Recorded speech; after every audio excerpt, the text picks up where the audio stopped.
So hi, my name is Anna from Creating Homes, and as you know, I'm an architect and interior designer, and I've studied for 6 years in architecture in Portugal, but recently I've done more works in interior design, so I've come to learn every day a little bit more, and thanks to Lara Vidal, my partner, I've been learning every day a little bit more and more and more.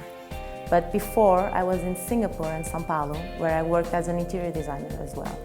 So mainly, I would say that I studied architecture for 6 years, and then I did a couple of internships in architecture in a really good studio in Basel, Switzerland, which it was really a nice experience. And then I moved to Brazil, where I started to work as an interior designer. So if I would compare Dubai to Singapore in terms of architecture, I would say that Singapore is a microstate, so it's around 50 kilometers from one side to the other. So everything is very small and shortened to the scale of it. So you have, for example, boutique hotels or small boutiques, you have shop houses.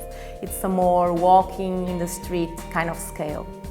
So the scale is completely different. And now in Dubai, everything is huge and you feel like you're in a plus-size city. So you have big buildings, big hotels. I mean, the street or the highways, it's huge, and you have a lot of empty plots.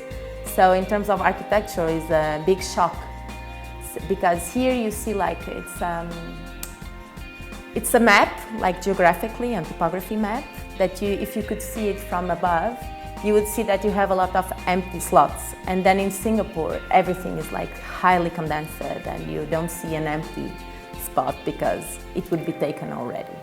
So here in Dubai, it's really different because you don't have this walking human scale, and this is something that you have to get used to, because as an European, it's very different because you're not used to take the car to go wherever you want to go.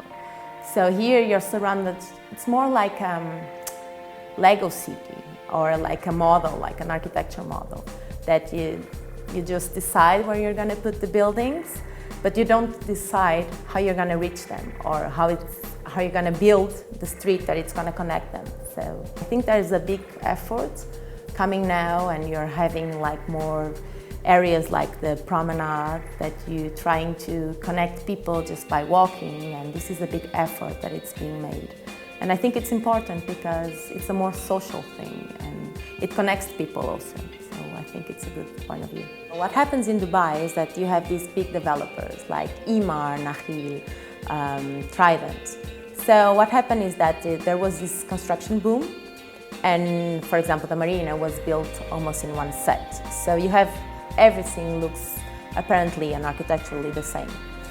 What happened is that in the inside, the topology is also the same. So, you know, like as a family, you try to have more your identity in the space. And this is a very good thing for us, because as an interior designer, we can have a market opportunity, and we found our niche, because nowadays people are trying to change a little bit their house, or they try to change the floor, they try to change the bathrooms or the kitchens and the materials, and give a little bit of a taste and touch.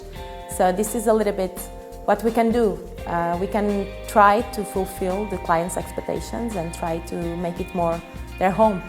As an architect, I think Dubai is like the dreamland, because you can kind of build whatever you want. For example, let's take the Burj Khalifa, and I mean, it's something that you've never seen in the world, and I mean, of course, it's the tallest building. But I think it's I like it very much. It's very beautiful. I think it's very elegant, and the way that the light reflects on it and embellished it in the blue, I think it's a beautiful building. There were some architects that were very lucky to be able to build these dream buildings of their lives. I mean, we have a lot of buildings already, so we need to work more on the human scale, and we need to make it more pleasant for the people who live here, and just not taking the car and going wherever you need to go by car. You have to make it more a human scale. I want to be able to walk around the marina and walk wherever I want, or even in a city center, just because it's nice. So it's this input that you want to bring back from Europe or bring back from Singapore, that everybody lives in the street and people enjoy the street, even that it's for 6 months. And I mean, Singapore is also very hot and humid and people are still walking in Orchard Street. So let's be a little bit more optimistic and try to make Dubai as a human scale city.